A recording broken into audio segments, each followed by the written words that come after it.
I ain't got what's kind of baler like that. I was there much last week, we just didn't have DNA done. I heard they could be what's the tank. And I got these in here, that y'all need 4. And I got 3. Sure. We gotta share well. Lord, there's one. That's in the ring.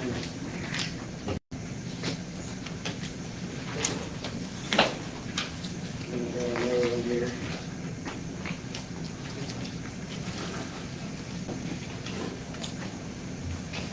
That's in the ring. I think that's all.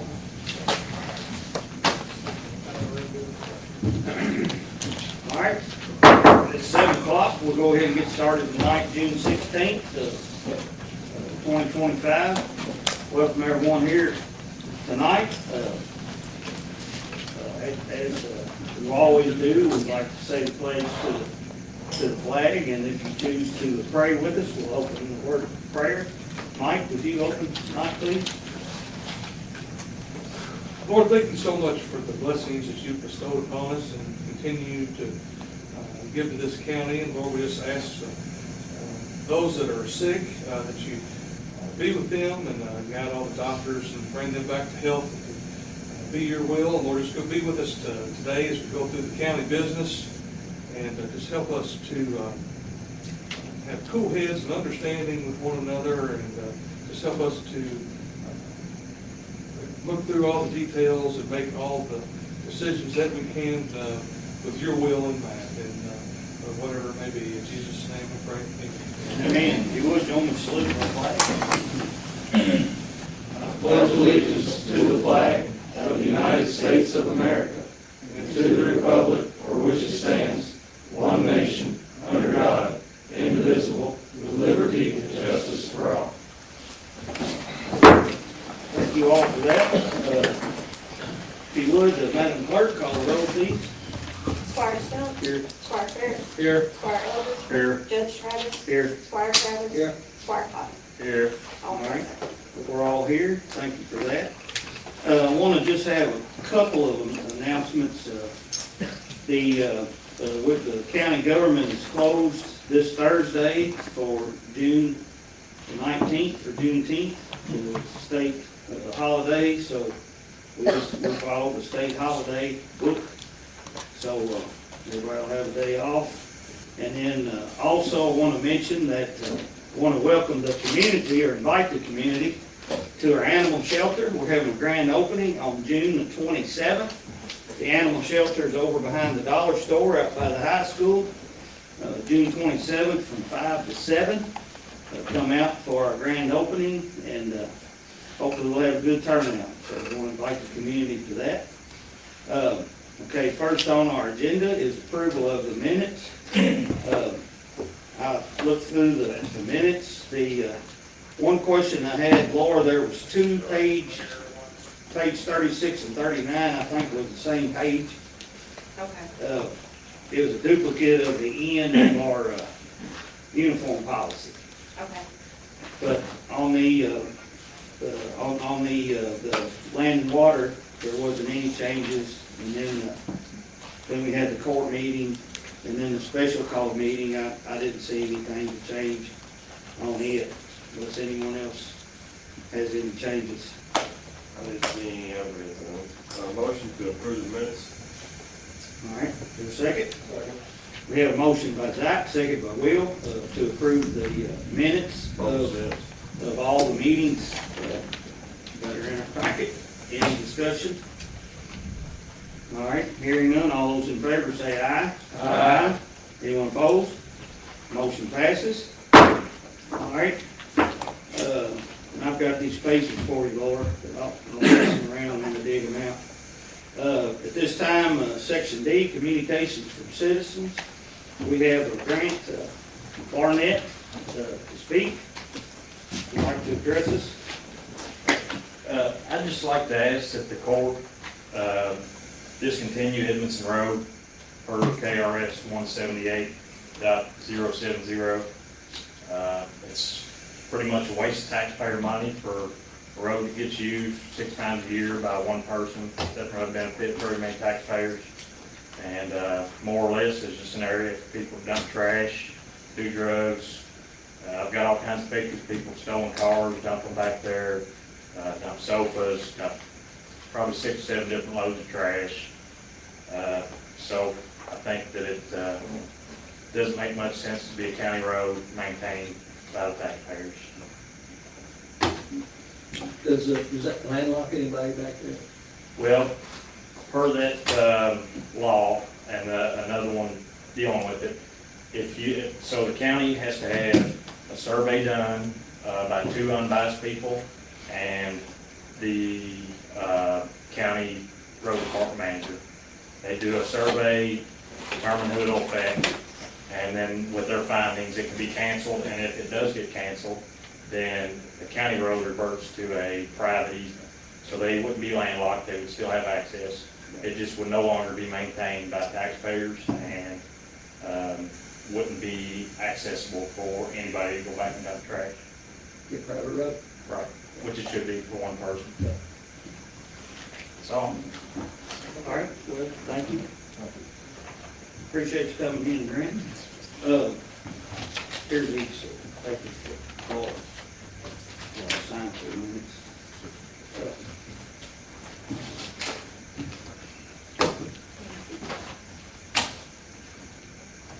Okay, let's see.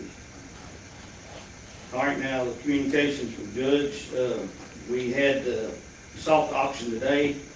I wasn't in the office this afternoon, so I'm not sure if Todd got some involved or not. Even though he doesn't. I know he was supposed to participate today, and if he did miss, there will be another opportunity, but I reminded him this morning about it. And a fellow come in my office last week, and we had discussed CDL training and so forth for our road department, and potentially even others.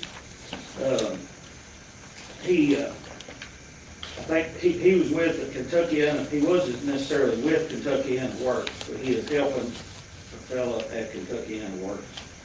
But basically, I've talked to him several times in the last 2.5 years, and I was trying to pick up on something that would benefit us. And I wondered if he was asking for COVID money or something, because a lot of folks will come in and ask for funds for something. But he never has done that, and he didn't do that. But he had a program, or he had programs that he'd like us to participate in. And we met the other day, and I was kind of thinking it was going to be the same kind of meeting. And before we got done, he mentioned about that they would offer free CDL training. Well, he caught my attention, because we've had good discussion about it, and we had planned and was going to send folks to get CDL training this year. We have determined that that's important to us. We'd like to do it. But basically, they have funds. He said we didn't use it all up. So they have free CDL training. And I said to him, I said, get it ready. We want to start in August. I just picked August out of the sky. But nonetheless, he agreed. And I said, talk to the other judges that in the counties that you represent. And I guarantee you they have a need for it. And they also offer other types of classes.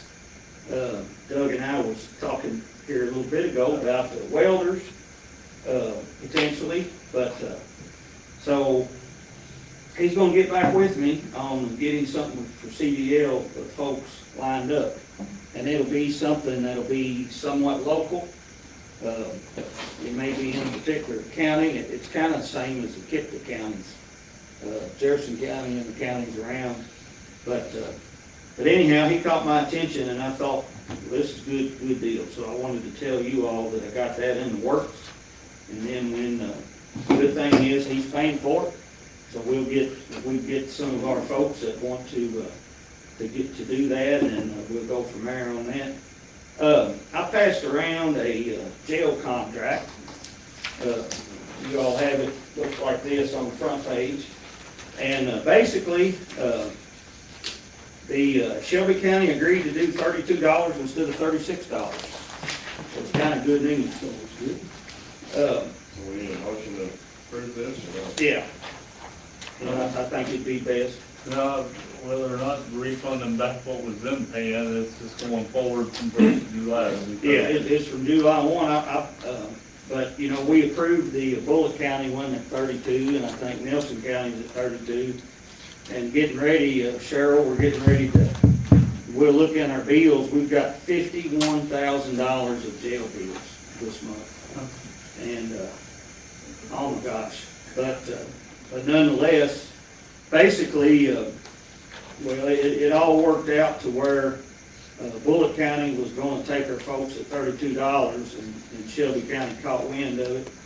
And Judge Ison called, and we talked, and he said, that, you know, we need y'all to come over here. And I said, well, I'm sure we'll have some to bring you.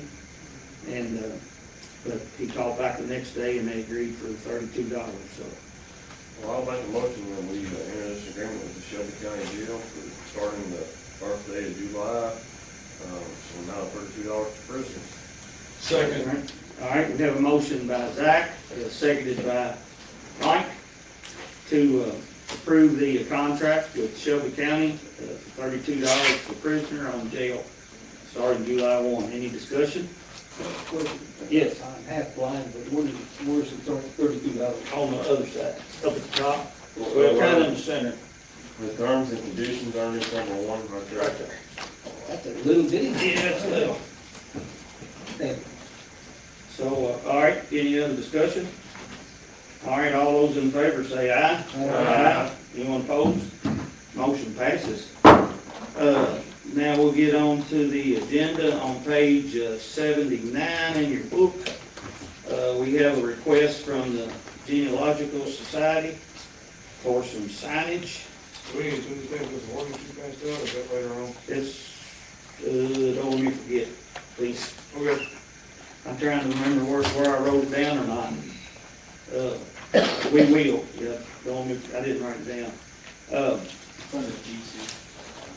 Under, Oh, okay, I see it now. no, it's a different ordinance. Yeah, I have one in pieces. so, yeah, he's correct. But the, you all can see in your packet there on page 77, 78, and 79, we do have 3,400 left in this line where we were, you know, helping with the volunteers that are working on cemeteries. And you can see it on the book, on page 79, they were requesting $1,643.38 to purchase 2, 4, 5 signs to put up at different cemeteries. Motion to approve. Second. All right, have a motion by Jim, second by Zach, to approve $1,643.38 to the Genealogical Society for signs at 5 different cemeteries. Any discussion? All right, all those in favor say aye. Aye. Anyone opposed? Motion passes. Next in our book, and Mr. Bill Drury is here. We have a WRIS draw on page 80. You guys can see on page 80, if you have any questions for any of this, the man's here to answer the questions. Motion to approve. Second. All right, we have a motion by Jim, second by Mike, to approve draw number 6 of WRIS for the Spencer County Sanitation District. Judge, real quick. Yes. What's in the packet, Justin sent out the new page today, it's actually 48,670.20%, so it's 24% difference. It was, Okay. writing it down, getting that all figured Okay. out. He sent over that new, signature page today as well, but that's, All right, so it's 48,670 and 24 cents. yes. All right, got it. I still say. All right, you still make a motion. All right, we have a motion by Jim, second by Mike, to approve the draw in the amount of $48,670.24. Any discussion? I want to thank the sanitation district for the work that you're doing, serving folks over there. So, all right, we'll proceed to vote. All those in favor say aye. Aye. Anyone opposed? Motion passes. Let me know when you get your sign, I'll run by and sign, send it in tomorrow. We'll get it tomorrow. I'll send you a text or I'll. All right? And Judge, Yes. Bill, last week, the sanitation district met. If you want to speak to the resolution in support of Representative Tipton's efforts. Yes. Senator Tippin asked us, it's about time of year you get your money together. Don't wait until January to be gone. So, board met and David, so they can meet, put together what we would need to do a prospective phase from, it's basically two phases. It's from Bell Creek Pump Station, which should be going in a little later to 1633, and then another section 1633 down. And we came to 5.2 million. And so we went ahead and requested that. We get it, we'll use it. If we don't, we'll use what we got. Need you guys, James asked if you guys would do a resolution also. You're not coming from both of us requesting that money. All right. Motion to approve this resolution? All right. Second. Have a motion by Mike, seconded by Zach, to approve the resolution, requesting, supporting the Representative James Allen Tipton to request additional funding for the efforts in expanding sewer in Spencer County. Any other discussion? All right. Hearing none, all those in favor say aye. Aye. Anyone opposed? All right, motion passes. Madam Clerk, I'm passing this around to you. You want to sign it, we'll give it to Bill and Good, I'll send it in with ours. take care of business. Call me, you got ours where tomorrow. I'll put that in. Just ready for you to sign. I've got one ready for you to sign. Now? It's at the office. Okay. Never know, you quit. I've got this printed, but we'll need Jim's signature too. Yeah, we'll have a full quarter report for you guys next month. I need to, I didn't get it done this time, but I'll need to do, tell you all what I got in mind, and kind of, that reminded me, is that y'all remember the efforts that we put in with the city and the school. We have a committee, I think Mike and Dan are on the committee that the school and the city are on for the park. Were you two the ones that was on? The park chairman and. You know, like me, like. Yeah, It's, I heard there was one meeting, I was on vacation. Yeah. well, yeah, we need to, I need to hit the city and the school and us to do a resolution, to support efforts for the downtown park again. I don't have one written up, but I will try to get one the 1st of July. The sooner the better, that we need to get them in. But, a resolution in support of, to Representative Tipton to get some money. I gotta get the city and the school on board. I think they're still on board. I gotta get all that lined up, so. All right, good deal. Angie, or Bill, thank you, Bill. Thanks, Angie, Bill. you up for with Julie tonight? All right, we got several things to do on zoning. Don't have a copy of the Bureau tax. Did she get the second one first, or did she have the? Barry King's first.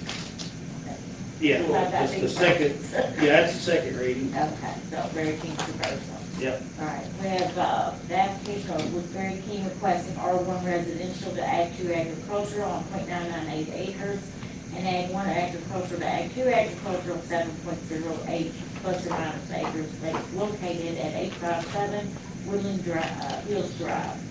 Commissioner Greenwood made the motion to recommend a rezone the application for Barry King. The recommended land use map and comprehensive plan recommends low, medium density residential. The change would be in compliance with the comprehensive plan. There was no one there to speak against it. Second by Commissioner Mudd. Roll is called, the motion carried. Motion to approve based on the facts and findings supporting the zone. Second. All right, we have a motion by Zach, seconded by Mike, to approve the zoning application of Barry King, and to approve based on facts and findings of planning and zoning. Is there any discussion? All right, hearing none, all those in favor say aye. Aye. Anyone opposed? Motion passes. All right, we have a couple of first readings. We do. We have the application of Michael T. and Jane E. Orm requesting Ag 1 agricultural to Ag 2 agricultural on 7.197 acres shown as tract 30A of Lake Ridge Estates located at 555 Highway to Heaven. Commissioner Green will make a motion to recommend the zone to rezone the application of the Orange requesting the zone change from Ag 1 agricultural to Ag 2 agricultural on 7.197 acres shown as tract 30A of Lake Ridge Estates located on, she's got two different addresses. She's got 565. Well, aren't they gonna be two different addresses once this is split? No, because she don't have an address request for it yet, because it doesn't have a road on it. Let's see if they've got it on the plat. It is 565, it's on the plat. Top part's wrong. Sorry about that. Located at 565 Highway to Heaven. The recommended land use map in the comprehensive plan recommends mixed use and high density residential. The change would be in compliance with the comprehensive plan, and there was no one there to speak against it. Commissioner Osborne seconded the motion. Roll was called and the motion carried.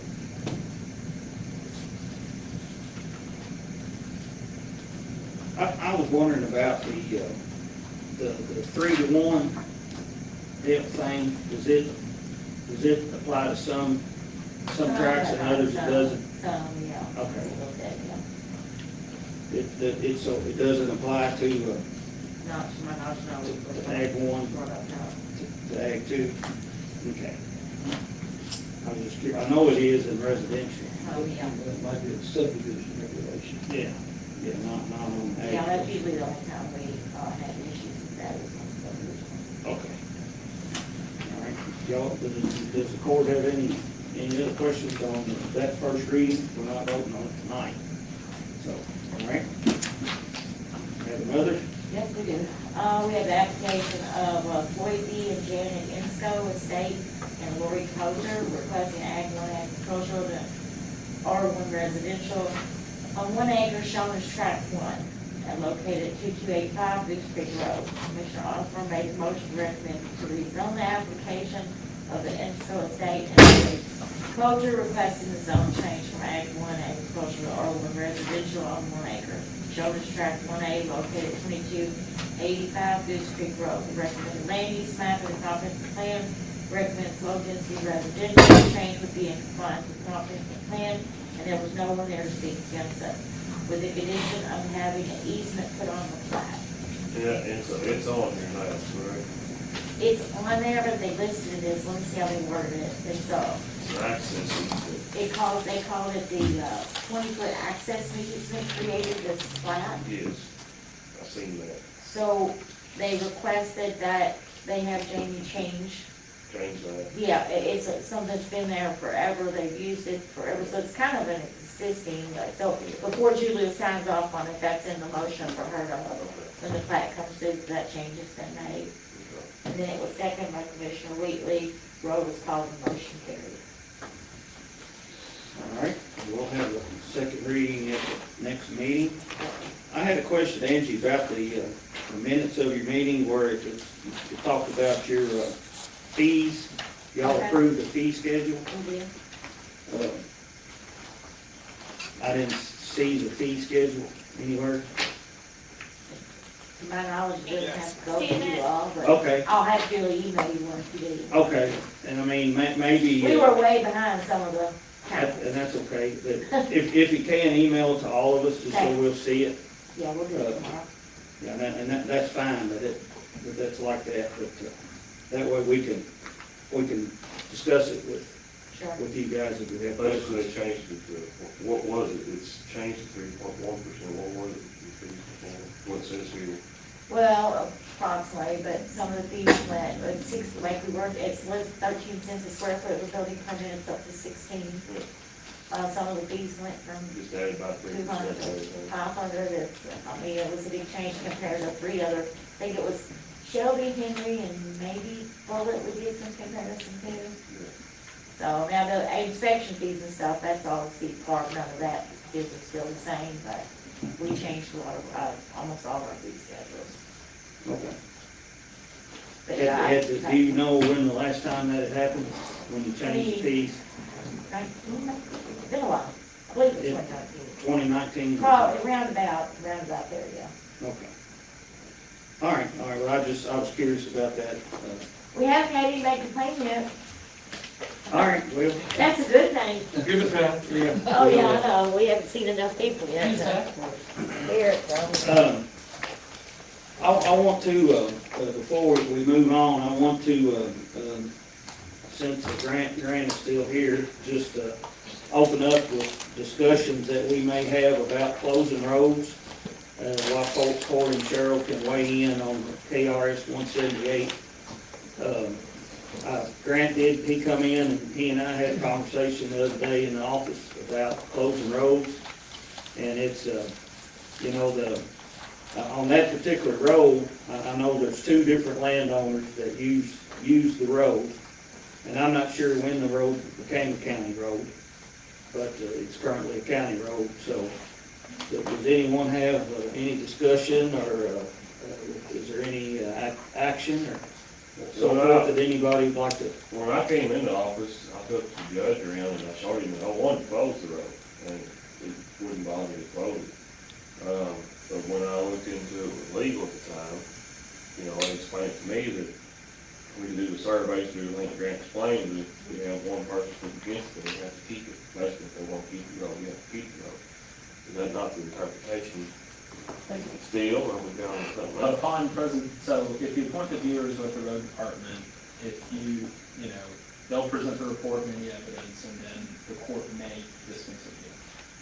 Depending on what the report would say, the court can take a vote at that point once they're, we do have the report and evidence from road foreman and the two disinterested viewers.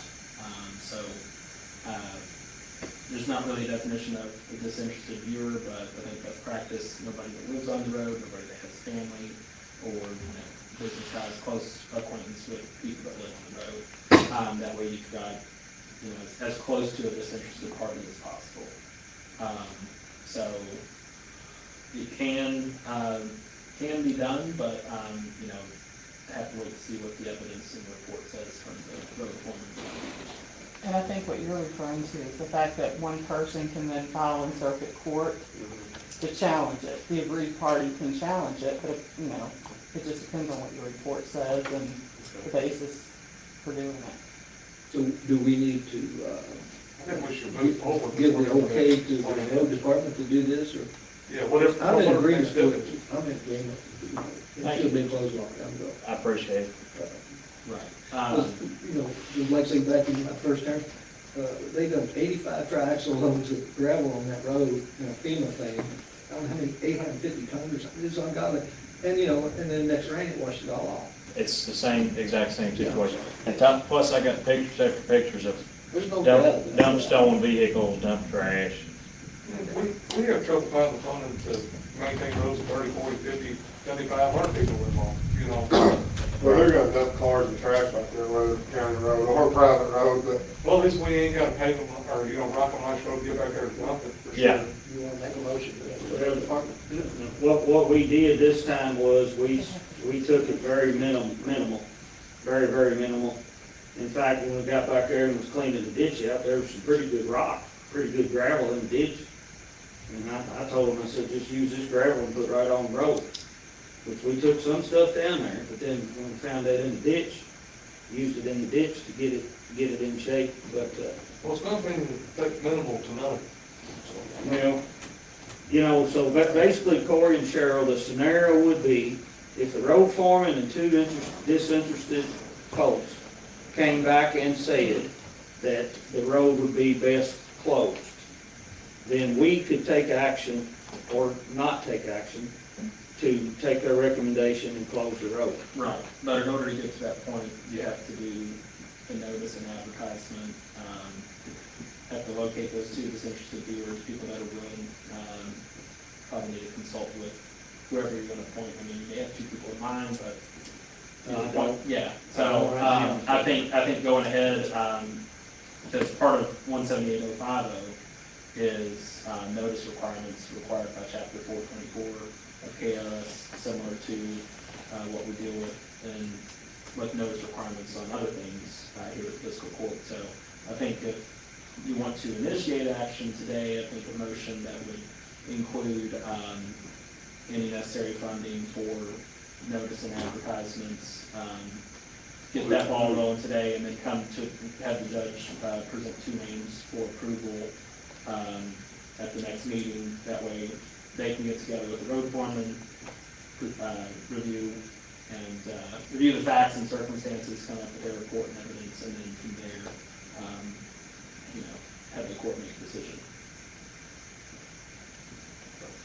I'm not for discontinuing the road, definitely doing maintenance, but, and I'm not familiar with everyone or what goes on back there, but I do think, there's 2 farms back there that I don't know have been sold anytime recently, so people have had a long time.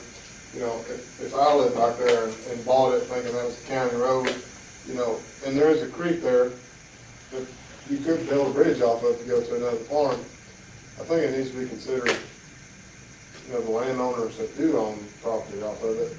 And I don't know if anyone lives back there or what. That road gets used about 6 times a year, Yeah. not by one of them, only by another one. And like I say, if we're doing that, I'd say every person in the county would stand in line for you guys to maintain our private driveways that only get used very I agree, rarely. but 50 years ago is different from what it was today. Right. And I think you it's bought that obsolete 50 years now. ago with the intention, and you say, oh, well, never mind. That's just what I'm worried about. But And I mean, a piece of land has value, has more value when it's on a county road versus a private drive. Right. It has value. So my question is, will the county never discontinue a road? Or, we're just gonna maintain every road for everybody? Well, the county has discontinued roads. I know Angie's office, they sent me some information on some, that everyone was in agreement.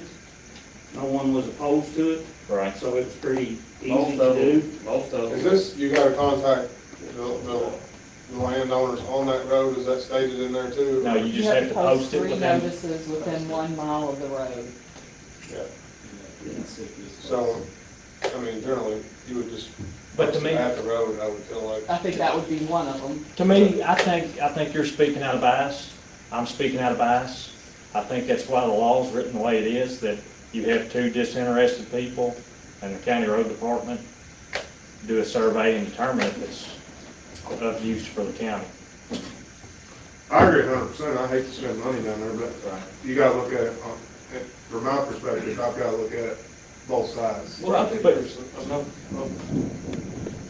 argument here to put it forward, at least let the 2 disinterested people and the road foreman to look at it, and then let's just review it at that time and see what their findings are. I think that's a good point. And then that way, we can say, And I make that we just let motion. the evidence speak for itself. All right, we have a motion. Second. Second. We have a motion by Zach, seconded by Will, to get the road get the road foreman, and for me to select and bring for recommendation of the court next meeting to uninterested folks to take a look at Edmondson Road, following the procedure in, what's the KRS court? We'll just say chapter 178. In chapter 178, which talks about closing county roads. And time is of the essence. And we will do this and take action next meeting on deciding the parties. So, I know that was a lot, Laura. I hope you kind of got all that. All right, is there any discussion on that? I'll have some discussion myself. I think when this is, even when they come back and we vote and move on, that we will be challenged. You mentioned the word bias. If those 2 residents were here, they would be biased. I don't disagree. And so I think the outcome will be a continued challenge. So, Yeah, that was the whole thing whenever I started the whole deal too. I talked to everybody involved with it. I mean, there's your side and there's their side. So like Will said, we gotta play it both sides, of the other, just one side or the other. Right, and that's why I think, I don't want my side, I want the unbiased people to determine. And I think most of the county would agree, taxpayers, that it's probably a waste of I money. don't disagree with that at all. Right. Anybody goes down there, they'll, it's pretty obvious, You know, and I guess I need to talk to some people about the history of that road, but I mean, back in the 1800s, the road was increased. Of course, you drive on a wagon. that road and the other road went back when, all tied together and came out. And ran through there and it actually ran up like to the border box. All over there on the, across the river from Doug and them. They're a pretty long road, what I've been able to find out on it, but there is no date when the road is one of the older roads that we have in the system. There's no date back there to, there's no that. It's been in the system for a long time, but like I said, I don't disagree, it's for one person, it ain't, they get much use out of it. I see both sides of it, at least both sides of it. All right, we have a motion on the floor. Any other discussion? Again, what's gonna change is, it's gonna change from county taking care of it to the individual that use it, take care of it. It's a private driveway, just like I got 1,400-foot driveway I don't maintain. That'll be the only difference here. You know, I know. Well, there's two sides to that, so I'll just use myself as an example. I live on a single lane, it's blacktop, not gravel, but it is a county maintained road. In the last 3,000 feet of it, 2,200 feet of the county road, I own 2,200 feet from there all the way back. Should we not maintain my road anymore because I just own all of it? How You many don't think people, we should? It's, how many people use that road? Should, yeah. Me? but that People part that work is, for me? the part is still county, right? It's all county road. Right, it's county all the way to the end. Yeah, It shouldn't be? we should be.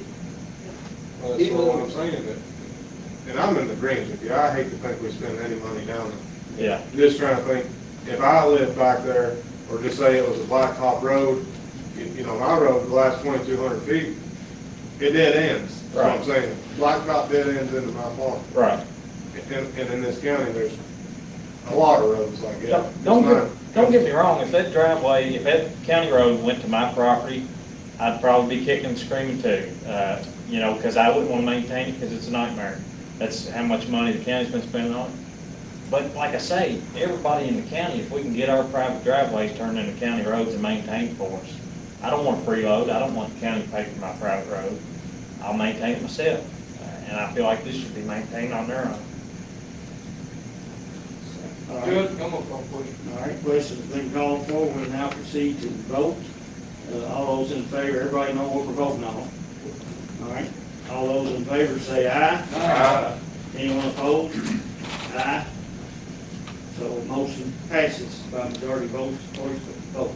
All right, we will get that together in next meeting. So, make a note of that. All right, thank you, Grant. Thank you. Just in time to get wet. But you're welcome to stay if you like. But, all right, next item on the agenda is the farmer's market pavilion. I thought about skipping it and go and do other stuff, but we gotta do it, so we'll do it. I'll make a motion that Smith County Fiscal Court rejects all the bids for the pavilion and rebid the entire project as it is with some changes that we'll make before we rebid it to lower the cost of the project. What are the changes that we're? Well, we need a second before we get this. I'll second it for discussion. All right, we have a motion by Jim, seconded by Mike, that we reject all bids that have been received, for the farmer's market pavilion, and that we rebid it with changes that we're getting ready to talk about. There you go. Okay. So go ahead. Well, so just, the reason that motion was just to get it started.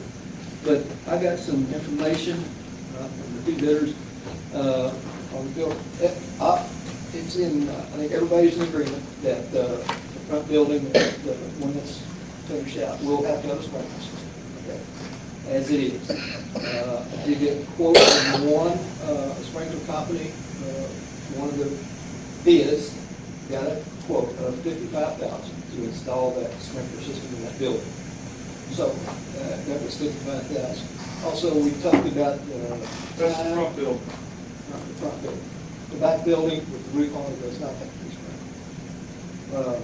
According to According to them. Okay. these two bidders. All right. The one GMS is, we're figuring on between 180 and 240 days to completion. Sprinkler completion, 180 to 240. So that was the one bidder. This is GMS. 180 to how many? 240. 180 days to 240 days for completion. All right. Okay. And I do have the quote here for the sprinkler system of $55,000. So he said budgeted for us. And, okay, so was there any, I don't know, was there anything else that we wanted to ask them? I think that was it. I know this is a loaded question about change orders. Because there's no way you know what change orders until they get going, but did you all stumble across anything in addition to the sprinklers that we may need to do? Okay, I called the sprinkler company today and talked to the owner and asked him what size water main that we would need to supply that sprinkler system with. And he says, well, you have to have hydrant within the vicinity of the sprinkler system, which he says requires a 6-inch water line to supply that hydrant. See, that's mandatory. Yeah, so that's, we have talked about that, so we got a hydrant now, and then while we got to dig the line, we lay a 3-inch line or a 6-inch line, we got to lay it anyway. We could also, with the new road going in, we could plant a hydrant down at that corner down there too, industrial drive, and increase, you don't have to sit, we just leave it there. And have maybe a hydrant there, and more on the other end of that road. So, Everything going into that area needs to be a 6-inch minimum Yes. with a hydrant. And that Dan and I was at the city meeting the other night, and we both left, I think we left satisfied that they're gonna try to work with us and so forth. We talked about many things, this was one of them.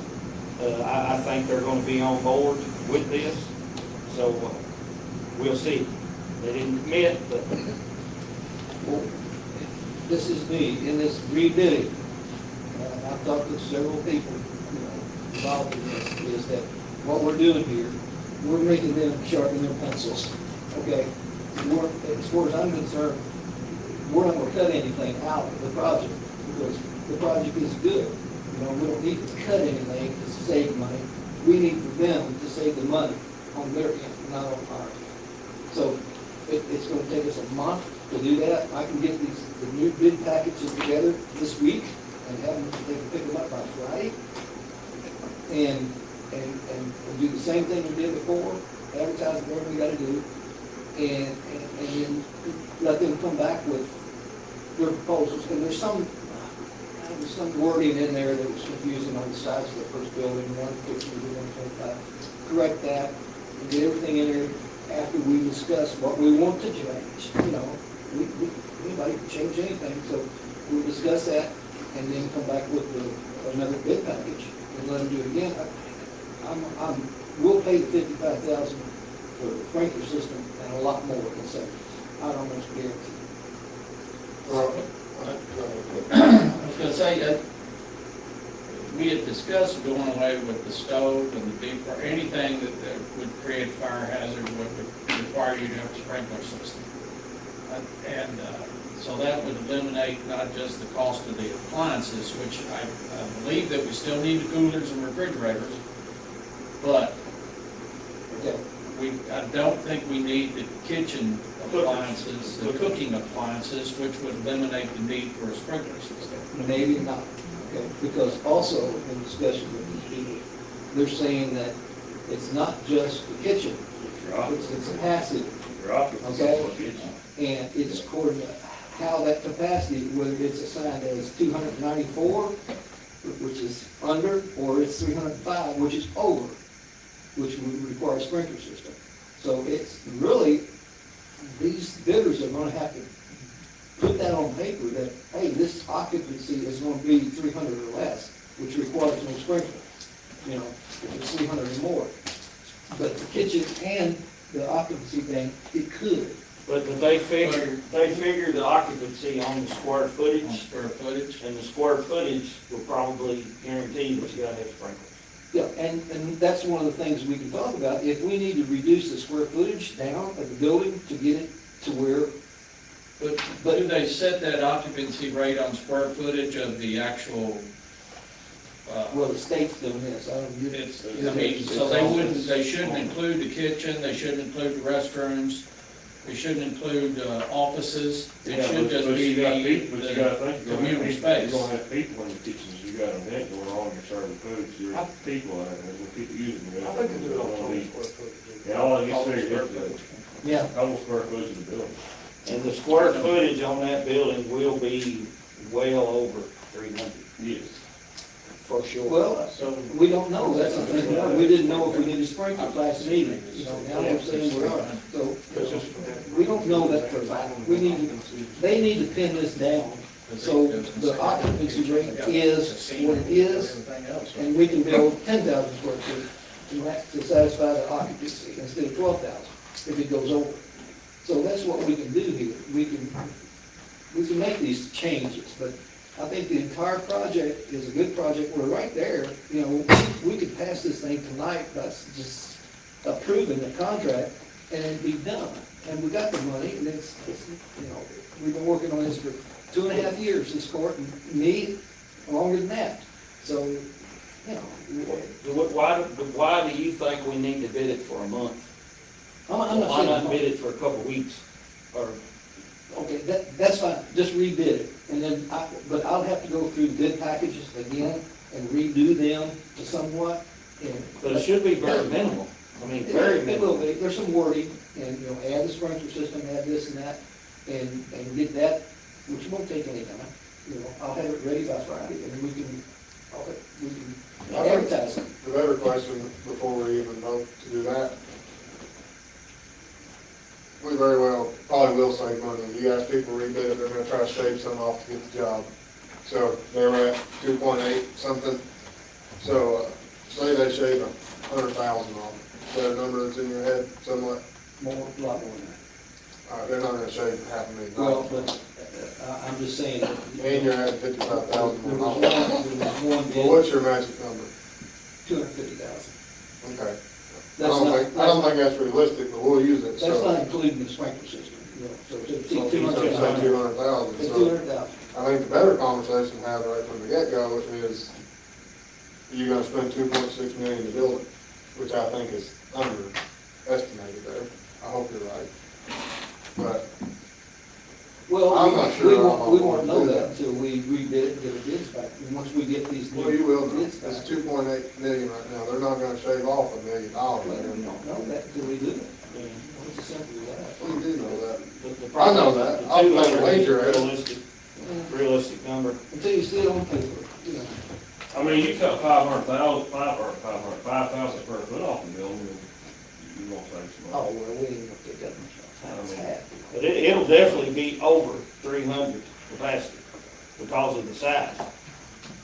Well, that's one of the things we need to, You're not gonna get it down. we below need to convey that to these contractors, to say, okay, you tell us, you know, we do not, if we have to put sprinklers in it, we can go over the 200, or whatever it is, you know, I don't know. Yeah, So if we, You're gonna have sprinklers, right? 80 by 100 is 8,000, that'll be sprinkled. Because it'll be the A2 that Cheryl's passing around showing us. What's the dimensions of it now? it's 11,800 square feet, but what it is, again, we need to look at this, the two offices in front, okay, they'll be sprinkled, okay? That's not in the 8,000 square feet, okay? The two offices will be sprinkled, they're 25 to 25, The kitchen and the bathrooms in the back are 25 to 25, they'll be sprinkled, okay, because they're enclosed in the building.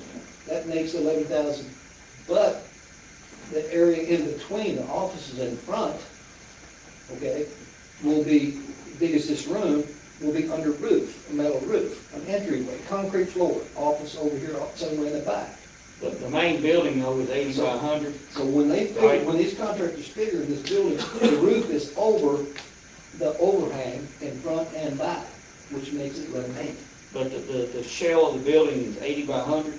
Yes. Okay, that's 8,000 feet.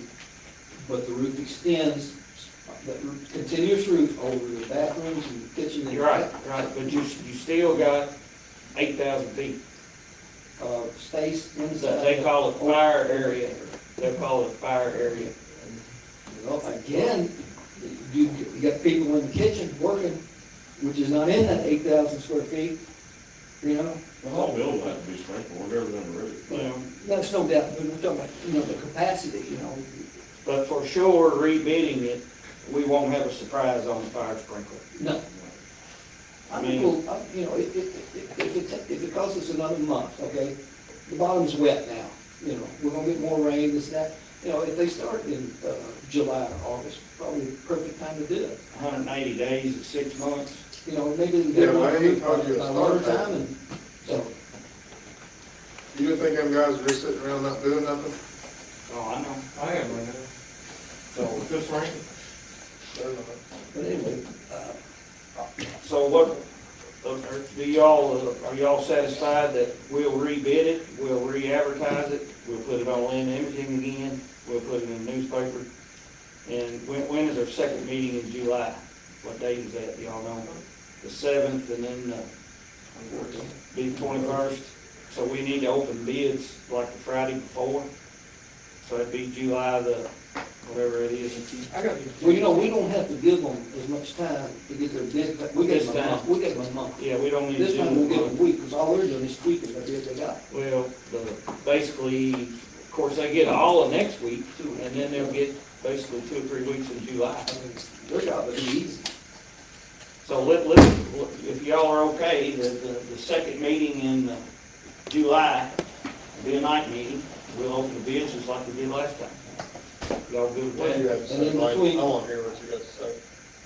Well, I don't know, it pertains to what we're talking about, and I think I need to say it now, as it may influence how the conversation goes, but it may not harm what we're gonna vote on either. So, I went home, and I just thought about this, and essentially where we was at, it goes over $2.8 million is what we got for the entire project, and you can expect it, you know, the sprinklers and the little overages and change orders and this, that, and the other, I mean, you're gonna spend over $3 million.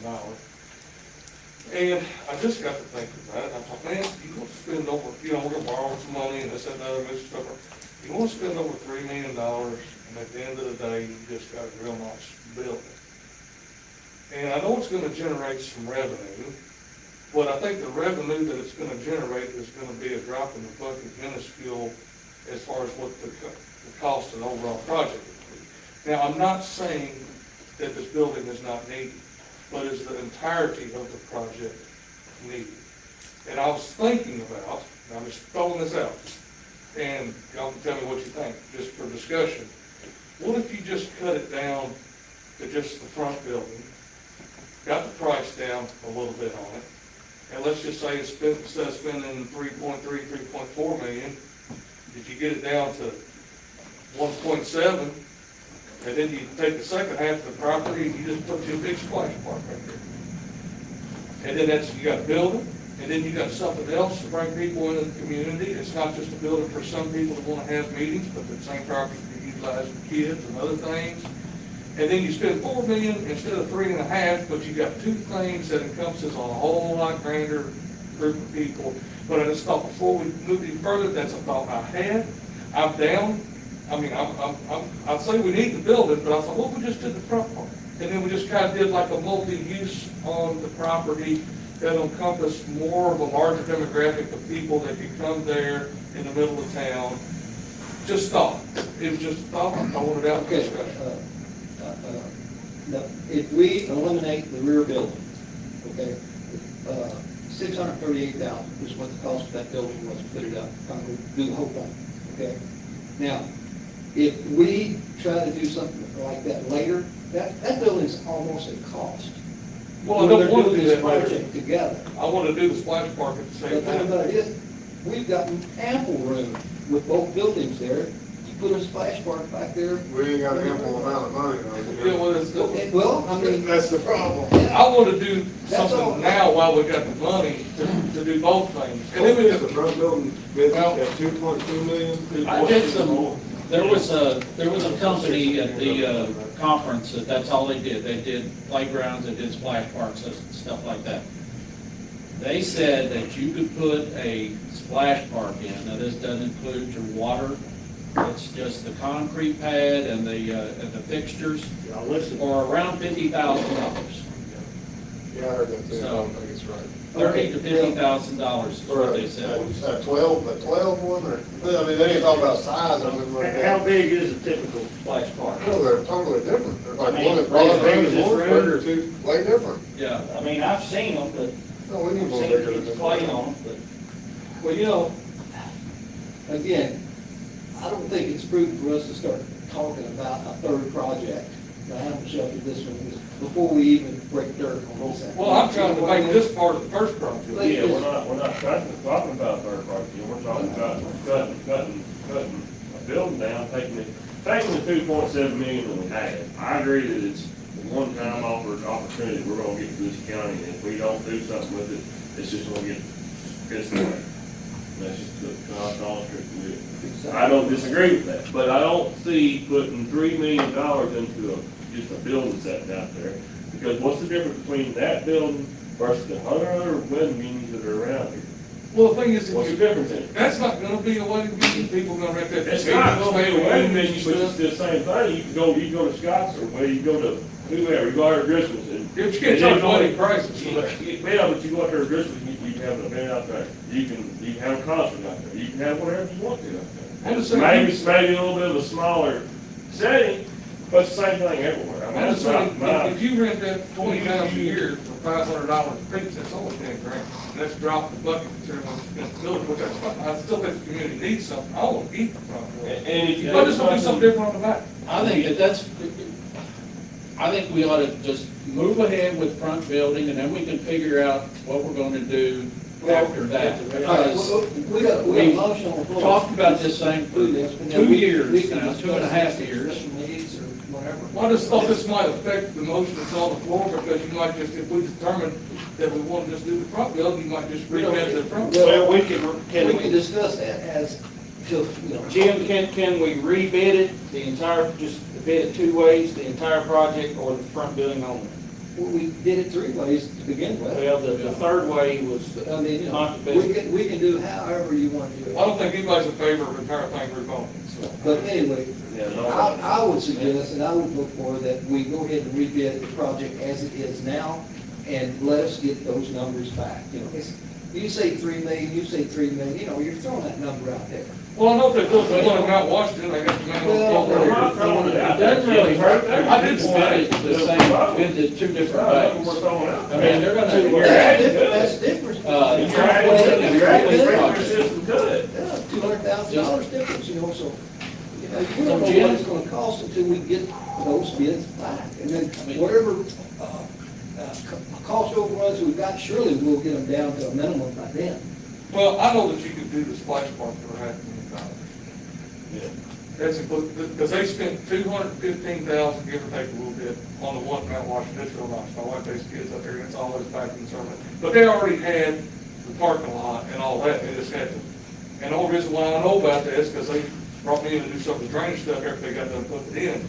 I mean, but, you know, put $500,000 in that, and the thing is, you get this down to where you're gonna spend like maybe 2.5, 2.67, something like that, and then you put that on the back, and you're talking the same money, and you're covering two birds with one stone. What if we, was successful getting a splash park built down here in the old ball field?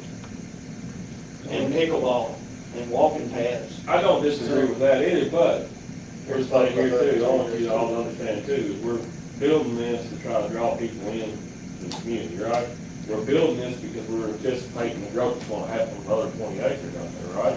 Well, just our whole community as a whole. Well, I know, but we're anticipating some growth, and if we are looking to anticipate that growth and get some different restaurants, get a family city, because that's what we're trying to strive for here. And down in there, and if you've got that splash park, I'm just saying, down here, you're trying to build that up as that, where we're kind of setting, family setting for different restaurants, sit-down restaurants, and, a nice shopping mall or something down there. Well, we talked about down here in town, that's supposed to be basketball, pickleball one day, and all that. That's gonna be sports oriented, we already kind of talked about that earlier. I thought, let's do something completely off the page, let's put it out there when they come into town. That's where you wanna grab, because they come into town just to do whatever, they're like, they got a splash park. I'm not against it at all. It's right there. I'm not dogging what Jim's doing, no, Jim's put in a lot of hard hours. And we're not trying, But I just thought, that's an idea.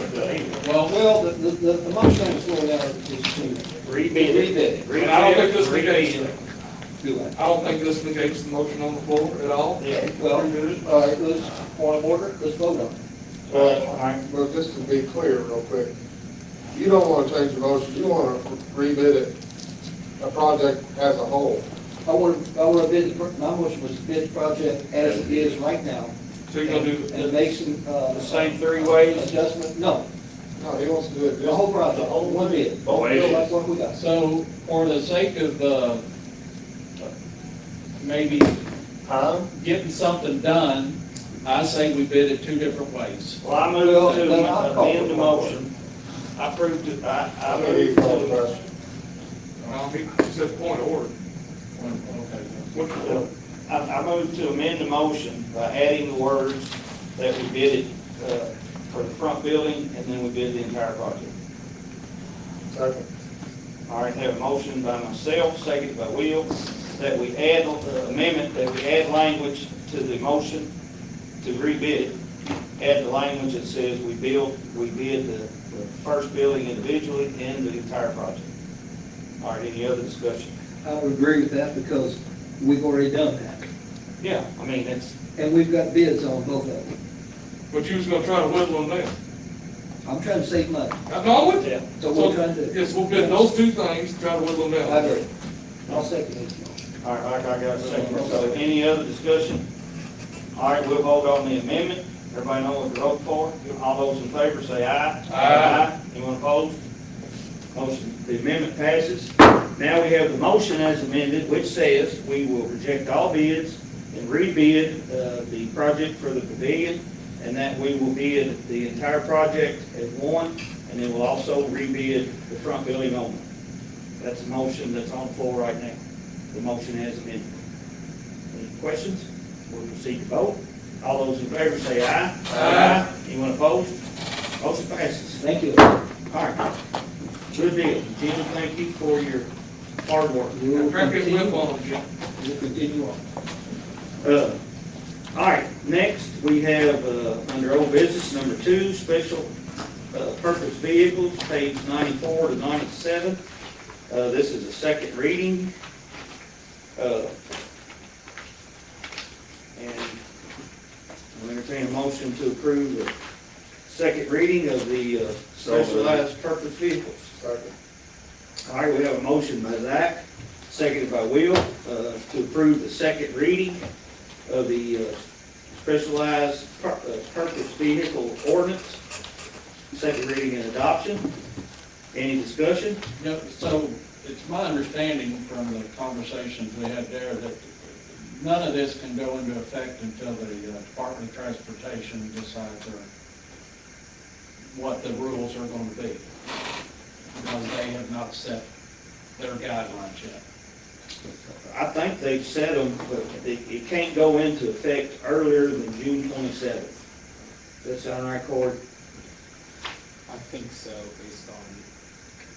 But their guidelines can, it also says that their guidelines can alter the ordinance. Oh, okay. Well, if their guidelines come back more stringent than our ordinance, then we'd have to change ours to match. Yeah. If they're not as stringent, then ours can be fine, because we can be more stringent. What is that mini truck? It's mentioned there on page 97. It's a, That's yeah, It's a major There's a lot truck. of China, little there's a lot bitty of trucks. China and Europe, just little It's like miniature. half of a Beetle car. yeah, they used to use them at the Toyota plant to bring steak dust one side to another, it's a little bitty truck. They make them overseas and put them on shipping containers and ship them over here. Little mini flatbeds, Like little bitty flatbed truck. Like a glorified truck golf cart looking thing. The roads of Spencer County, it'll look like truck country and So, Is everything off your ordinance, Corey, that was pulled from? This is not my ordinance, I didn't draft this. Oh, you throwing that out, Pete? This is, the first reading was. And this is the one from the Well, state. we gotta, in this, we gotta finalize a couple things before we pass it. We gotta finalize what this, speed limit restriction is gonna be. It's gonna be, they have to go 40 miles an hour. That's the only thing I seen in there. And there's, Which the last time we talked about this, there was already a recommendation from the So state. and then we have to take, they already have some limitations. One of them was they can't drive on, certain roads. I think like, that's, if we decide that. no, that's, the state has already Exception is A, B, or decided C. that. We can choose A, B, or C. We can choose all three. Or you can choose none. Oh, Choose none. Well, that's what the Department of Transportation had to say, that you're not allowed, it's not allowed to be on a road that's designated as a highway. I don't think you can consider it a second reading if you don't have the roads designated and the speed limit designated. We'd have to get it The all. last designated, meeting, we that had a was first speed one. limit.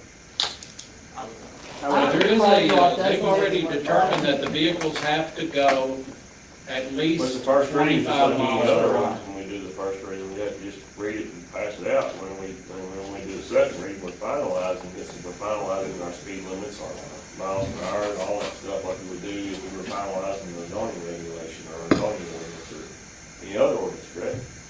That's how we do every one of them. Yes, we add language and take away language in every one of them.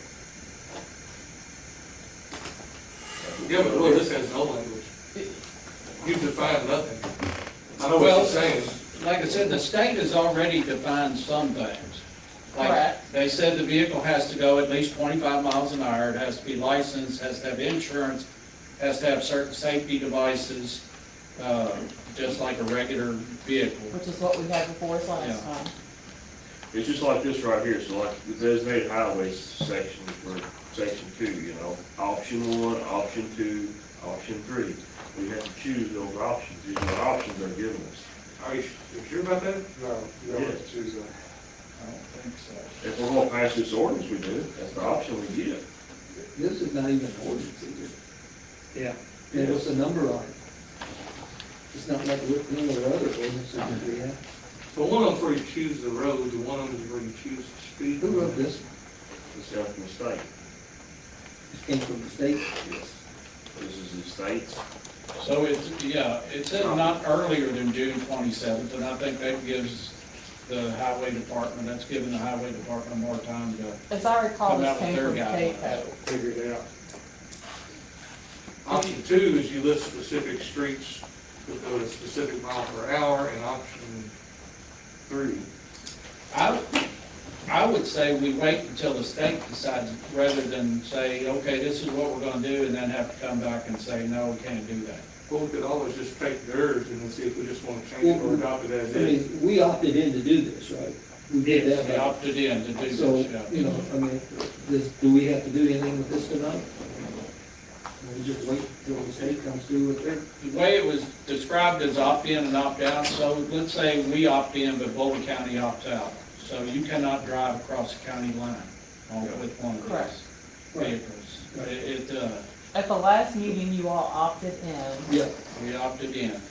KCO provided this as a draft ordinance because counties were requesting it, but they did note with a note of caution that it may, the state's regulations may end up changing what you can in fact do. And you're correct to say you can do more than the state requires, but you can't do less.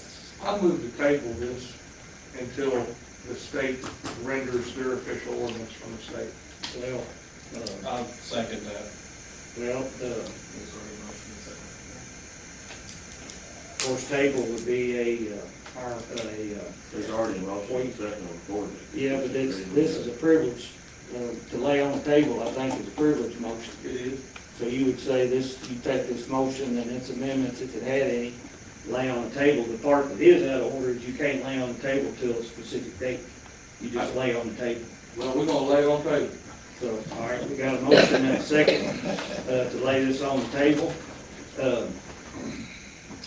So, and I'm trying to remember, lay on the table is debatable. Y'all remember know that one? I don't think it's debatable on the Winslow and require 2/3 majority across the pack. I don't, that could be right, but I ain't certain that that's right, but question I have, and it could be out of order. This is not due until, on this note page, it's not due until June 27th. So again, are we still eligible if we don't pass an ordinance? We're still eligible that we're opted in. Yes. Correct. Okay. The That was one regs thing they from said, the they state said, aren't doing even it. if you opt in, and then if the state comes back with these rules and you don't like them, you can opt out immediately. So, I just don't want to fail to take action tonight and then lose out down the road. This was proposed by CAECO because counties were asking for it, not because you had to Okay. do it. I think you pass it, and if we need to adjust it later, we adjust it.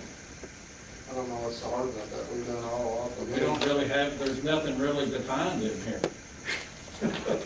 So, Okay, all right, you don't we, think the state's gonna come out with a set of guidelines? Yes, they're gonna come in, but that's what we're What saying, if let's something wait until we did? see the guidelines, and then we can say, okay, let's adopt the And state. then the judge and court can get together, put something together that would work for us, and then we just bring it up and roll it. well, we have a motion to lay this agenda item on the table at this time. So we'll need to vote on laying it on the table. Madam Clerk, if you would call the roll, please. Motion to lay on the table. Squire Ferris, Yes. Squire Eldridge, No, Judge Travis, No. Squire Travis, Yes. Squire Cotton, No, Squire Stump. Yes. All right, 3-3, so the motion to lay on the table fails. All right, so we have a motion on the floor. Did we get a motion to, I'm sorry, I don't remember. we did. no, we did, and there's a second to it, now we can determine whether, Yeah. What was it? To accept this ordinance. Accept this Accept ordinance, the in ordinance. a second reading. I- And we can choose to, Nothing in this ordinance. we can choose, there's no, When I read it, and there is something in it. there's Put in there, you're gonna no. accept the state guidelines when they come out. Yes. If you wanna Yeah, but change it, we'll in change the it. meantime, there's nothing to determine This what's. don't go into effect till June 21st. So, What's I said, Yeah, that's next week. that's next week, Yeah. I mean, I mean, you keep saying there's nothing, but it tells you speed limits no more than 20 miles on a highway displaying a center line and pavement markings. I mean, there is information in there. But we didn't put a speed limit in here. It's blank. There's gonna be a speed limit. and all we gotta do is say that when we pass this, it'll be either part of our motion, and we're gonna say that it has to go 40 miles an hour or less. Why don't we change the motion to say State that guidelines. we go with the state guidelines when they I come, instead move of our own? to amend the motion by adding the words, and that we follow the state guidelines initially. Second. All right, we have a motion and a second on the floor to add the language that we follow the state guidelines initially. That means we could change them down the road if we're allowed to change them, because we can make them suit us, We can always change it so. for more All right, stipulations. so any discussion on the amendment? All right, all those in favor of the amendment to the motion, say aye. Aye. Anyone opposed? No. All right, sounds like motion passes, or the amendment passes. Now we have the motion as amended, which states to approve the second reading of the special purpose vehicle ordinance, and that we follow the state guidelines initially. Any discussion? Madam Clerk, if you would call the roll, please. Oh, I'm sorry. I'm sorry. Go We don't ahead. have any state guidelines. Well, We'll follow them initially, Oh, okay. Yeah. Initially. whatever they are. We're saying that Whenever they we're are. gonna approve, put these vehicles out on the road next week. We don't have any state guidelines. Are you, what's the functional difference between the motion as amended in option 1 and section 2? Street legal shall be allowed to the extent permitted by the act on all highways located in the jurisdiction. They don't even have a licensing, do they? What do y'all They have have? the licensing in effect? I mean, Or is there a inspecting way like for a somebody to regular get vehicle, basically, licensed? and then Not go to the post until June office. 27. Everything has to be inspected by the sheriff's department Yeah. before they can get a license. Yeah. So do we have the I don't think we're gonna be guidelines for flying out the inspection? road on the 27th. It's gonna take time, we'll have to do inspections, people have to make their side-by-side street legal. So basically, there's gonna be a vehicle coming down. Far as. Well, they will be a hours learning with them. curve, and a learning process. So June, the midnight, June the 28th, 500 people's gonna be out here on the side beside the flag. Are you gonna exempt any roads under option 2, or Hold on. strictly with option 1? Are there roads that you all don't want them on? No. I don't have any right now. We talked about 155, but some people need to go on 155 to get from A to B. cut out 155. I fear it being slower than faster, like I think it's gonna be at least as fast as a vehicle somewhere. Yeah. Well, see, I thought you'd love the roads that Like like my golf are cart. 45 or less, so they ain't out here doing 35 and 55-mile-an-hour speed limits. Right. So they Slowing get run everybody over, down, right. or everybody's gonna try to pass and cause a wreck. They need to keep up. Yeah. But I mean, I'm afraid if that were to happen, a lot of people We're going under the speed limit right now.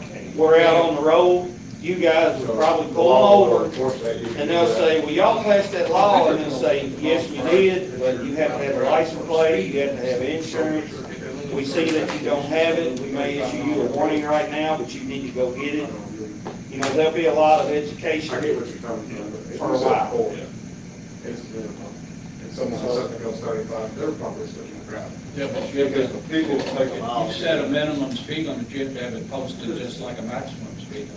I just think you gotta, Otherwise, It's not a speed limit, posted speed limit sign, it's the posted speed, it's how fast the actual vehicle will go. There's very few roads that have the minimum speed limit. So like in our ordinance, when he pulls up there, and somebody pulls up there in a golf cart, Expressways. yeah. and he says, I won't get a license to get inspected. Hey, will it go 50 miles an hour? Well, no, well, then you can't get it inspected, because we ain't gonna allow it. That's what that is. I just think you get the cars ahead of the horse. Y'all have, I guess, life and death, we gotta push this out. I mean, it's not like.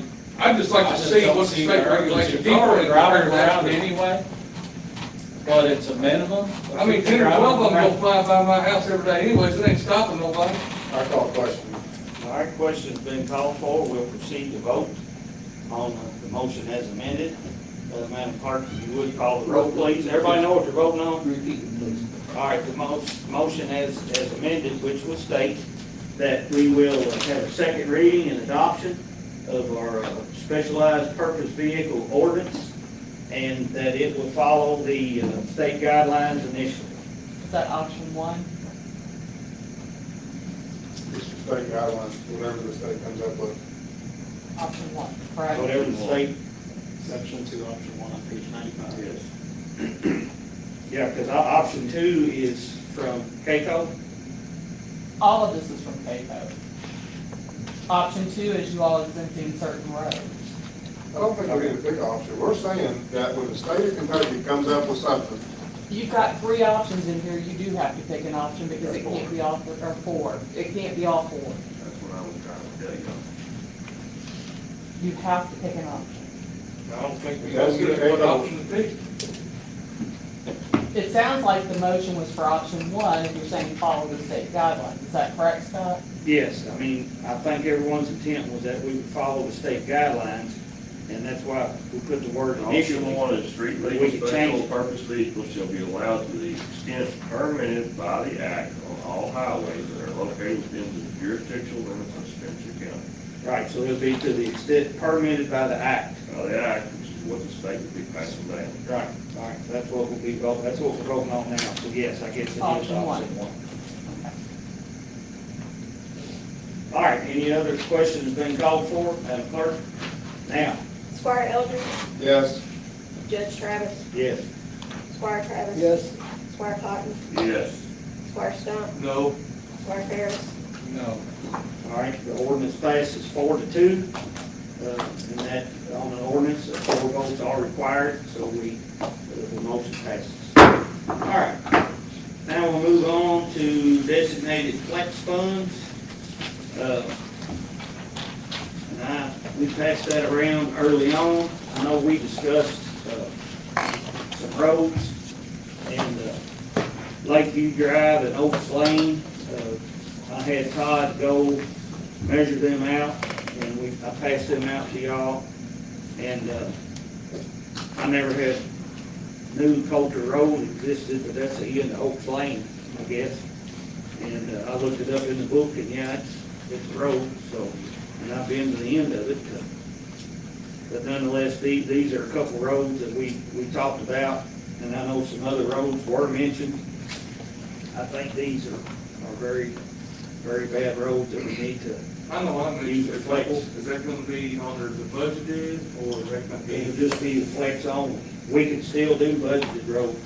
I mean, so I still down the got a line. chance to get mine done down the line? Yeah, Sweden, I know you mentioned And Sweden. there's one out of Park, but it's okay. Yes, yeah, there'll be opportunity down the line. This is, we go ahead and get this done and get it approved. I guess we can go ahead and get it blacktop. Yeah, and Oak Lane has a crater out about 2 foot down, and it's bad, it fell in on that. The end of Lakeview Drive, we paved Holden Road last year, and Lakeview Drive probably worse shape than Holden Road, they're probably about the end, we didn't pave it last year, so that'll pretty much have I know it's all in my district, so I won't speak to it, but it'll pretty much have everything for me in good shape, and I won't shut up. Of course, in all honesty, your district is more acreage, but More roads than anybody. more roads, but, you know, the same amount of people as any of our other districts. But absolutely, we will still do budgeted roads. We probably won't do as many as we did last year, because we did over 300,000 of budgeted roads last year, and we also did 277,000 of discretion last year. But we will do some budgeted roads, and then we'll still be able to do what repairs that we need. But no, I wanted to present these so we could go ahead and get these done, and then after July 1, we can probably go ahead and get these blacktops soon, may go get in on them. Well, I'll make a motion that we blacktop Lakeview Drive, Oak Lane, and Coulter Road, for a total of $151,820. Second. All right, we have a motion by Zach, second by Jim, that they're using flex money to blacktop Lakeview Drive, Oaks Lane, and Coulter Road. Any discussion? All those in favor say aye. Aye. Anyone opposed? Motion passes. Thank you all for that. All right, on page 100, in our budget that we've approved, wanted to include, basically it's a flat 50 cent an hour raise, and you can look at page 101 and 102, and that's for full and part-timers. You can look, and it also includes Robert on since he's salaried, that'd be 1,040 or 2,080, right? For here. 2,080 hours would be $1,040 increase. Right. Motion to approve. All right. Second. Second. Have a motion by Zach, second by Jim, to approve the 50 cent hour for all the part-time, full-time, and Robert employees for the raises. Any discussion? Now this I want us to, while we're here, not necessarily while we're here, but I want to challenge you all to, if we need to make any other adjustments, think about them, and then we'll discuss in the future. But I wanted to just roll this out so we can take effect pretty quick. I think you got one flip-flop here. Which one? on the second page, Alan Thomas, it says, the first column is the current rate, it says it's 1925, and the proposed rate in the second column is 1875, he's getting cut. Yeah, it looks like it went backwards. Yeah, He's making up for the other one. yeah, should go like Should be 1975. Yeah. I think like we talked about, I'll call this raise the cost of living raise, is more or less what I Yes. call this. Mr. Thomas, you can thank me for that. But I think we need to, it's been talked about a bunch, but performance-based raises, Mm-hmm. give people cost of living because your Right, cost of living goes up, but, yeah, you know, there's some people in here that are stand out. yeah. Probably, I see a few that deserve probably more than a 50-cent raise. All right, well, since, you know, the way this is spelled out, everybody can take a look at it, and we can discuss that at any point in the future. Well, we gotta Just get wanna get, performance evaluation set up first. wanna get this, you know, put into effect. So it would take, you know, we decided it would take effect on the first pay date there in July. So I'll entertain a motion to that. Take the motion. We already had a motion on the floor, all right. All right, any other discussion? All right, all those in favor say aye. Aye. Anyone opposed? Motion passes. All right, the parks equipment request.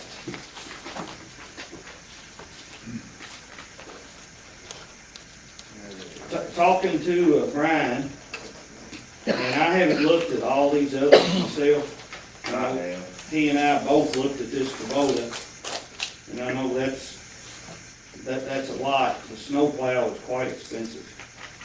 The Lexington Motorsports one, if y'all wanna look at that, that's a Polaris Ranger 1000, it comes with the salt spreader, a snowplow, it comes with all the attachments that he's wanting.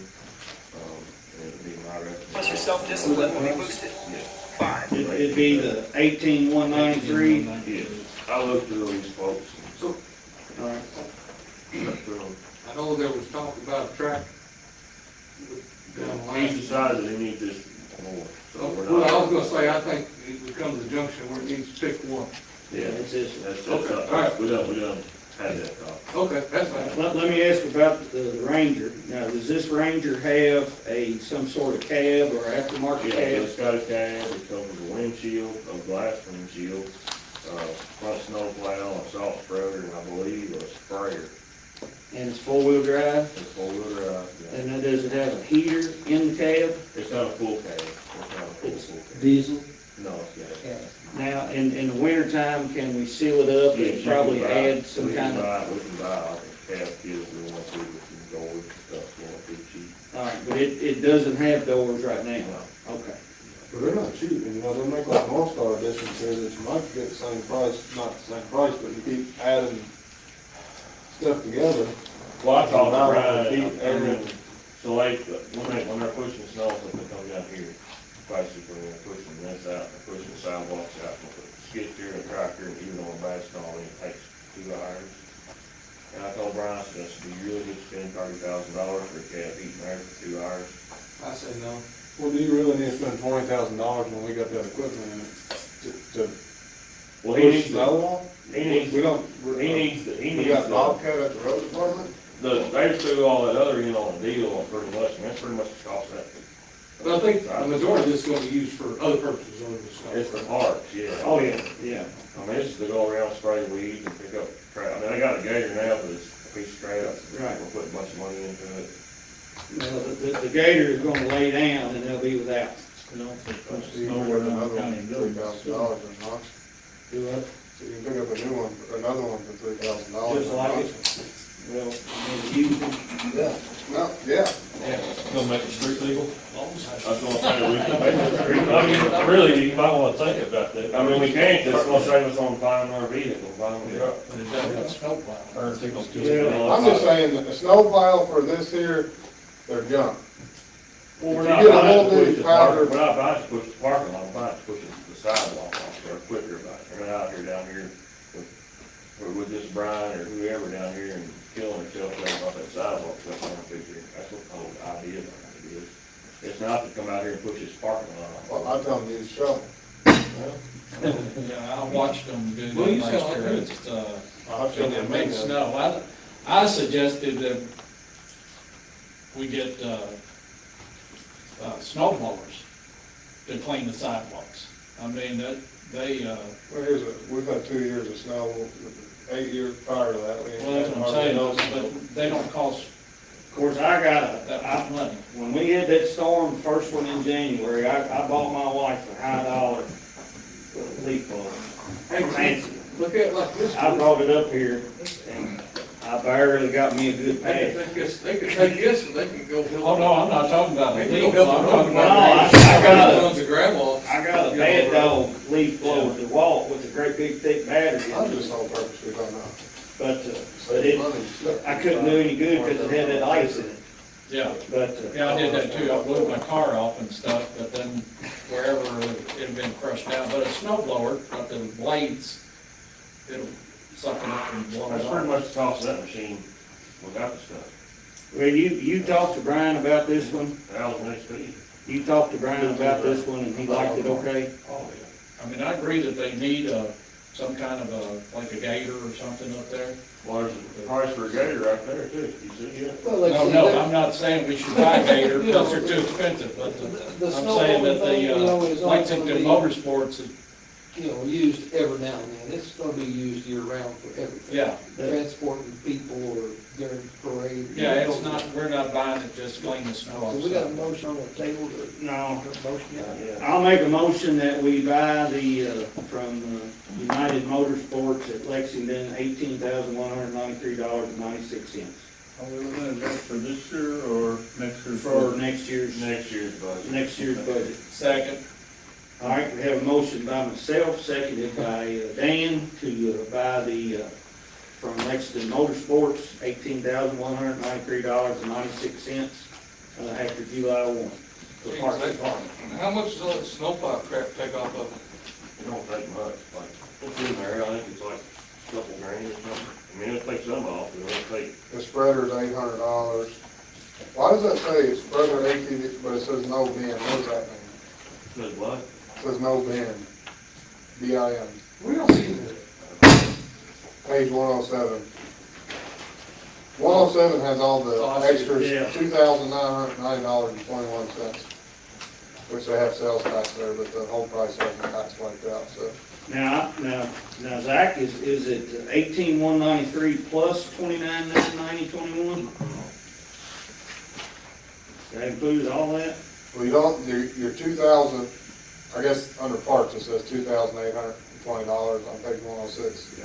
Then it shows your total. You look at 106, Yeah. the parts amount is the same. Yes. It's not the same. yeah, Okay. it's like the, It says, they took the tax off of it. Okay, that's right. You're correct. Yeah. You got it. I mean, but like, if you go down to 107, and you take all that stuff off other than the windshield, I mean, you're gonna save $1,500. I mean, they discounted it, $3,100. They're discounting the Is that how rebate. you're reading it, Cal, Will? Yeah, but I think at that point, just buy it. I mean, this sounds like the best deal to me, especially Brian's satisfied with it. I mean, we want to get something that the park likes. Well, we may buy this pretty good this year, didn't we? What's that? I said, we may buy in the parks pretty good this year, didn't we? Well, so far. All right, we have a motion on the floor. Any other discussion? All right, all those in favor say aye. Aye. Anyone opposed? No, All right, motion passes. All right, next. Did we decide on the 18,193.96 or Yeah. does the 2820 go on? It's included in it, Doug. Okay. It's up there in the middle of that Okay, price. I see it now. Yeah, I just want to make sure we're doing the purchase order down the line. yeah. All right, thank you all for your work on that. Scott, don't forget that. Yes, yes. I have passed around an ordinance. Basically, if you all remember, when we first come into office, we passed this ordinance. Y'all, not the one you're holding, but the one I'm holding here is orange. Basically, on January 3rd, we did a first reading. On January 17th, we did a second reading. And basically, under section 1, it has listed that the deputy county judge was Brittany Vito. And then on section 2, we have the magistrates listed there. And you all will recall that we selected Jim. Jim's at the top of the list. He would be presiding over the meetings in my absence or disability or vacancy. So that part doesn't change, but the big part that would change is I would like to get you all's approval to appoint Katie Stone as the deputy county judge, and that would, become effective when we did the second reading. So that's the only change to this ordinance. So anyway, tonight, I know on first readings we don't have to have motions, but we can have motions if we choose. So I'd entertain a motion to approve the first reading of this ordinance. So moved. All right, is there a second? Second. All right, have a motion by Zach, second by Will, to approve the first reading of ordinance 1, which basically the biggest change is that it would replace the previous deputy judge with Katie Stone, and that'd be the only change. And then it basically would be effective once we have the second reading and adoption. All right, any questions about it? All right, all those in favor say aye. Aye. Anyone opposed? Motion passes. So we'll take care of that at the next meeting. Thank you for that. Next, we have the May Treasurer Finance Report, and then we have the invoices, bills, and transfers. We will be having an executive session, hopefully not too long, after this. And again, I wrote me a note down about the jail bills being $51,156. I believe that's a record. And right, we got that many folks off the street, but at the same time, that would completely almost blacktop Lakeview Drive. Before you make a motion or vote on the transfers and bills, would like to add a transfer $50,000 from general fund to jail fund, because we didn't add one on there, and it's gonna get pretty tight on paying the jailer and the deputies for the last payroll of the month if we don't put some money there, and that'll help with the budget next year too, so. No. Yeah. So we need to, before we we need to, if you want to, tell us stuff so we can get that written down. Do you have the accounts? I'll be glad to send you an email if that's easier for you, but it's just, we're doing a transfer from general fund to jail fund, $50,000. Okay, so you'll add that to all the transfers that we have, the invoices, bills, and transfers. We are paying we got one big check to write in the CAECO for our insurance, about $250,000, roundabout. Did we ever look into getting rid of like that old house off that insurance, personal property insurance? I didn't, but I need to. We'll make a note that, don't let me forget. We need to look about items on there that. on our insurance, about like dropping that old house that's covered up there at the fairgrounds. I remember we talked about it, but I don't know that we ever did. I don't know if it's hook off anything, and then we've got a few things here in the future we'll be adding on as we hope to do the project, pavilion project, and things like that. Well, Too in the future, but the biggest reason we've been doing this, we get the 1% discount for doing this, but also by doing it this budget year. Next year when we do it in the budget year again, they're going to pick the 65-35% rule that y'all have to worry about when you're going out of office. So that's why we try to pay it in June. I mean, 1% of $250,000 is real money too, and you gotta pay it anyhow. But I know Doug and I were doing some research on the insurance premium tax. And we had a question about if we have to pay it where we have buildings in the city and work and it's exempt. The city and county don't pay insurance premium taxes. We don't pay it to people, I guess, and then maybe those are self-insured. Well, but To an extent through them. but we don't pay the city insurance premium tax either. Right. So, but, all right, entertain a motion to approve the invoices, bills, and transfers. So moved. All right, is there a second? Second. Motion by Zach, seconded by Mike to approve the invoices, bills, and transfers. Any discussion? Hearing none, all those in favor say aye. Aye. Anyone opposed? Motion passes. Anything else come before this meeting before we go into executive session? Robert, Rob, y'all got anything? Andrew?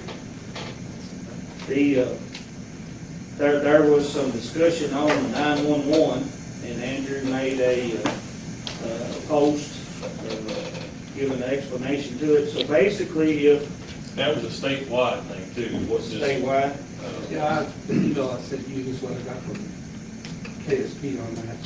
so basically when that happens, someone called, they got rerouted.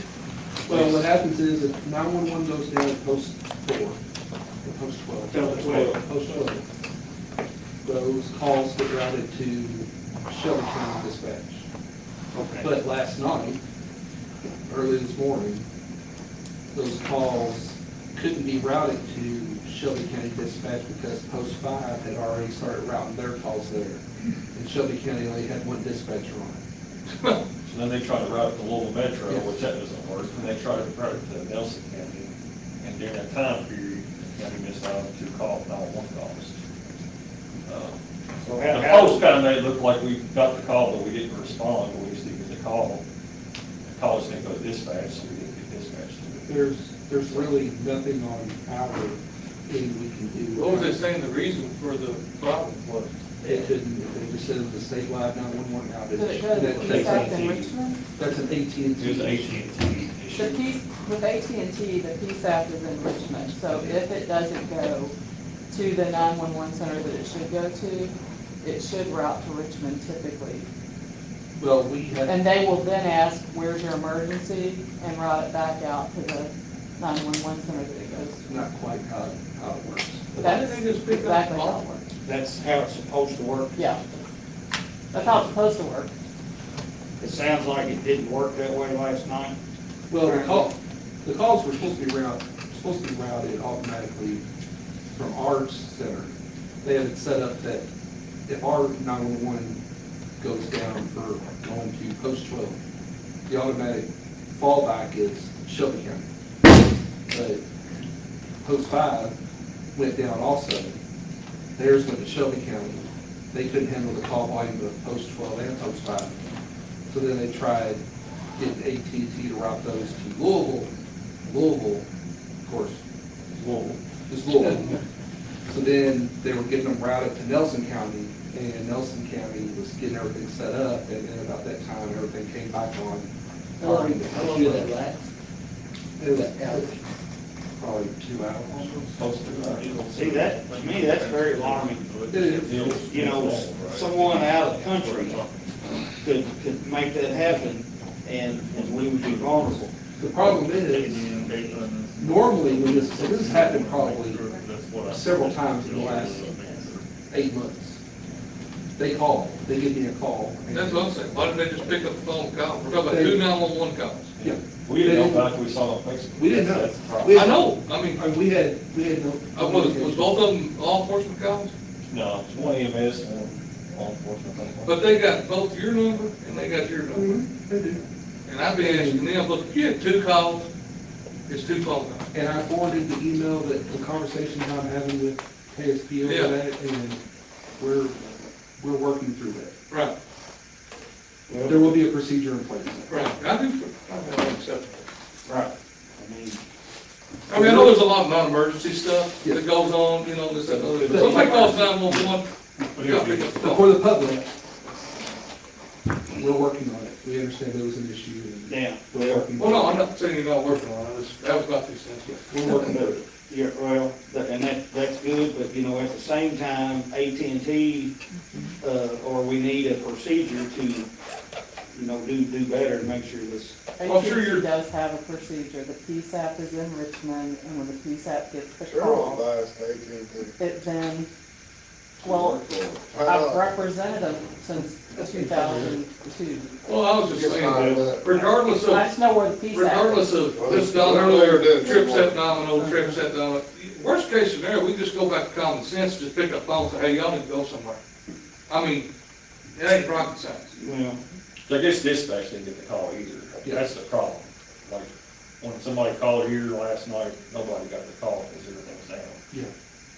That's what happened. Oh, I mean, I would like, at least, the procedures we're trying to set in place is they can contact me and Andrew and. We should have been notified. said Exactly. something Call us on Facebook the next phone. day that Somebody called. yeah, you should at least known that there was a problem. Well, they can call us on the phone, we Yeah. can at least get on our social medias. We Well- can at least push it out through the WINS alert system Well, he and say, could still say, you know, if anybody has an emergency, you can call the sheriff's Yeah. office, you can monitor that phone until it comes back up or something. but we had, the non-emergency lines at dispatch were not down. So we literally could have posted, if you have an emergency, contact 477-5533, Run right in, and the calls would have went straight to our center. if you'd have known. of course, If we'd have known. in an emergency, 911 is what people are gonna call. Yeah. When grandma's on the kitchen floor and you're freaking out, you're gonna call 911. I don't remember your number, No, you know. but we're working through the process. There's some, The 5533 number is the old dispatch number, though, That's when they the had it upstairs. sheriff or something, EMS or. all the pieces constable or didn't fall whatever. in place like they were supposed to, and in the process of all the pieces trying to get, some calls were dropped, and we didn't know about it until this morning when we saw social media posts. Well, we need to keep the heat on to, you know, we need to make sure to avoid this in the future. So, all right, we're working on it. All right, so if nothing else has come before this meeting, I'll entertain a motion to adjourn the open session, go into executive session as per KRS 61-810C, discussions on proposed pending litigation. Second. There's a motion, second by Zach. This new available and amendable. All those in favor say aye. Aye. Anyone opposed? Motion passes. And we'll continue the minutes. Laura? It won't be too You want long. me to call Hank Lonzo? You want me to call Hank Lonzo for you all?